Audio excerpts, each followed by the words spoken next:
लगता है अल्लाह के नाम पे प्रधानमंत्री बना दे, राम के नाम पे प्रधानमंत्री बना दे, अदानी के नाम पे प्रधानमंत्री बना दे, बस मुझे एक बार फिर प्रधानमंत्री बना दे।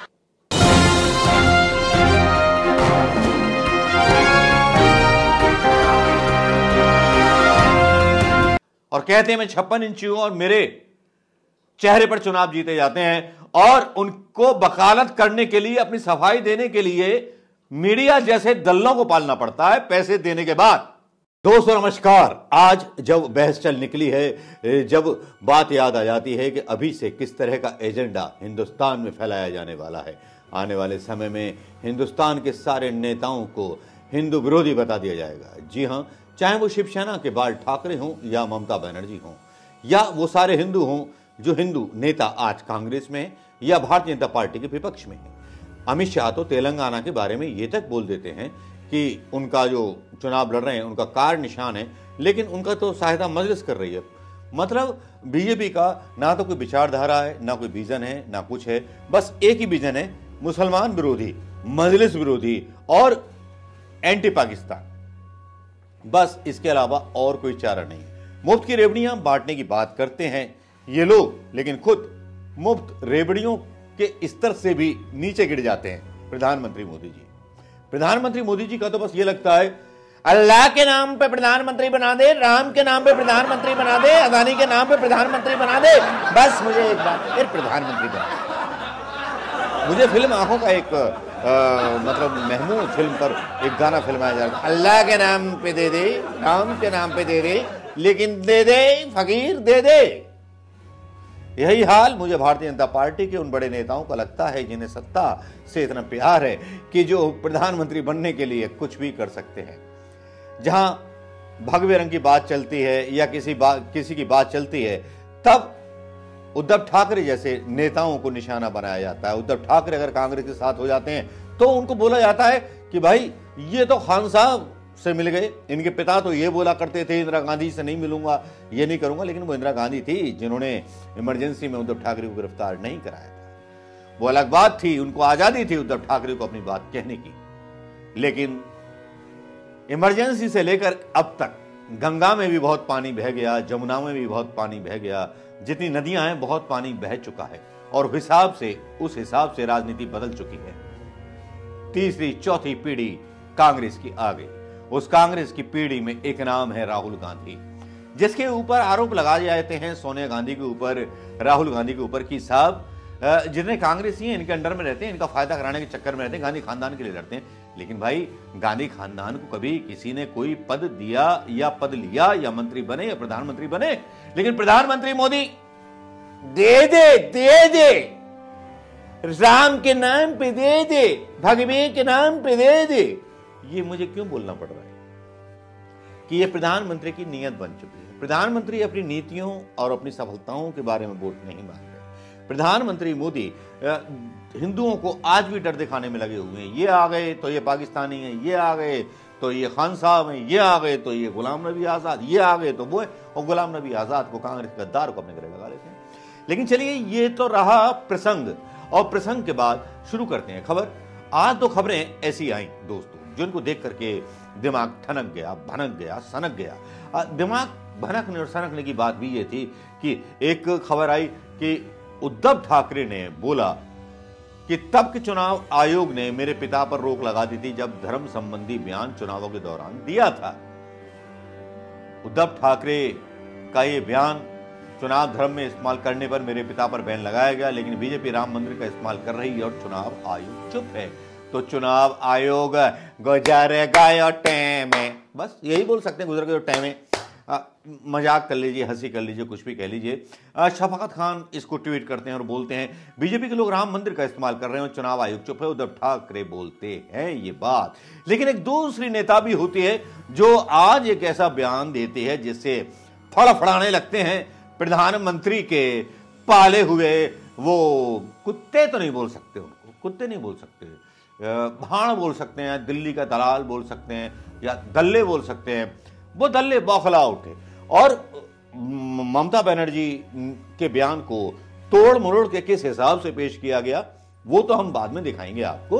लेकिन अभी तो ये बताएं कि ममता बनर्जी ने बोला क्या था भाषण में? ममता बनर्जी ने यह बोला था, भाई आप भगवा ट्रेन चलाओ, भगवा रंग रखो, ये रखो। और आजकल के चैनल के जो न्यूज एंकर हो गए हैं वो तो लगता है कि भारतीय जनता पार्टी के एंकर हो गए। मोदी जी के सरकारी वकील बन गए हैं जनता की अदालत में। मुझे शर्म आती है प्रधानमंत्री मोदी जी के उस व्यक्तित्व पर जिसको वो 56 इंची बोलते हैं और कहते हैं मैं 56 इंची हूं और मेरे चेहरे पर चुनाव जीते जाते हैं, और उनको वकालत करने के लिए, अपनी सफाई देने के लिए मीडिया जैसे दल्लों को पालना पड़ता है। पैसे देने के बाद अदानी के नाम पर वोट, अदानी से डोनेशन लेने के नाम पर वोट, इलेक्टोरल बॉन्ड ना देने का हिसाब, क्या क्या हिसाब तुमसे किए जाएंगे जनाब। चौराहे पर तो आइए, चौराहे पर जनता बड़ी बेसब्री के साथ आपका इंतजार कर रही है। आज 500 450 को सिलेंडर आप बोल रहे हैं प्रधानमंत्री मोदी जी, लेकिन आपने तो खून पी लिया हिंदुस्तान की जनता का। नोटबंदी के बाद भी, कोरोना के बाद भी सवाल तो पूछे जाएंगे। लेकिन ये चौं पत्रकार क्या बोल रहा है और ममता बनर्जी क्या बोल रहे हैं, और ममता बनर्जी के बयान को किस तरह से दिखाया गया। पहले ममता बनर्जी के बयानों को दिखाऊंगा, पहले वो बयान सुनिए, उसके बाद इस चौं पत्रकार की पत्रकारिता को सुनिए। भाई गजब, हद है। लेकिन सुनिए पहले ममता बनर्जी को। ठाकरे जी को तो सुन लिया होगा, लेकिन ममता बनर्जी को तो सब गिरोह बना दिया। We are proud of our Indian players and I believe they will be the champion of the World Cup champion। उसको भी और गिरोह बना दिया। उसको ड्रेस जब प्रैक्टिस करते हैं गिरोह बना दिया। वो लोग तो लड़के नील पढ़ के पढ़ता है, तो स्टेशन बनाता है, पूरा गिरोह कलर लगा दिया। देश का नाम पे करो, हमारा कोई आपत्ति नहीं है। कोई गुजरात को लीडर को नाम पे करो, मेरे को कोई आपत्ति नहीं है। जो देश का नेता है, यूपी का करो, बिहार को करो, राजस्थान को करो, साउथ इंडिया को करो, जो भी जाएगा ये करो। ये क्या है? ये क्या चीज है? वो खाने का चीज नहीं है, दिखाने का चीज। तो ममता बनर्जी ने भारतीय टीम की जीत के लिए प्रार्थना कर रहा है। आम से लेकर खास तक हर कोई अपने अपने तरीके से शुभकामनाएं भी दे रहा है। पूरे देश में क्रिकेट का माहौल चल रहा है, लेकिन पश्चिम बंगाल की मुख्यमंत्री ममता बनर्जी ने क्रिकेट की पिच से राजनीति करने की कोशिश की है। ममता बनर्जी ने क्रिकेट पर क्या राजनीति की है ये आपको बताएंगे, लेकिन उससे पहले आपको ममता बनर्जी की नापसंद चीजों के बारे में बताते हैं, जिससे उनकी राजनीति जो है वो आपको अच्छे से समझ में आ जाएगी। ममता बनर्जी को जय श्री राम के नारे से चिढ़ है। इसके सबूत कई मौकों पर आपने देखे होंगे, सामने आ चुके हैं। इसके अलावा उन्हें कमल का निशान भी बिल्कुल पसंद नहीं है। कमल के निशान पर भी वो चिढ़ जाती हैं। इसी तरह अब उनकी डिसलाइक की इस लिस्ट में भगवा रंग भी जुड़ गया है। अब ममता बनर्जी को भगवा रंग में बीजेपी का एजेंडा नजर आता है। भगवा रंग उन्हें पसंद नहीं है और इसका खुलासा उन्होंने ही कर दिया है। दरअसल टीम इंडिया को प्रैक्टिस के लिए जो जर्सी दी गई है उसका रंग गेरुआ है। सीएम ममता बनर्जी ने कुछ ज्यादा कुछ नहीं बोला। ममता बनर्जी ने सिर्फ ये बोला कि भगवाकरण क्यों किया जा रहा है। भगवा किसका रंग है? भगवा जो है विश्व हिंदू परिषद के झंडे का रंग है। भगवा जो है संघ के झंडे का रंग है।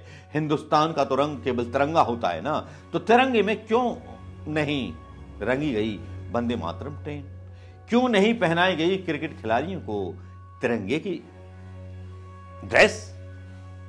सवाल तो सिर्फ यह है। और ये चमू पत्रकार कहता फिर रहा था कि साहब एनडीआरएफ और मतलब जो सफाई करने वाले होते हैं उनकी भी ड्रेस ऐसी होती है। वैज्ञानिक तथ्य है कि नारंगी रंग और पीला रंग ज्यादा चमकता है।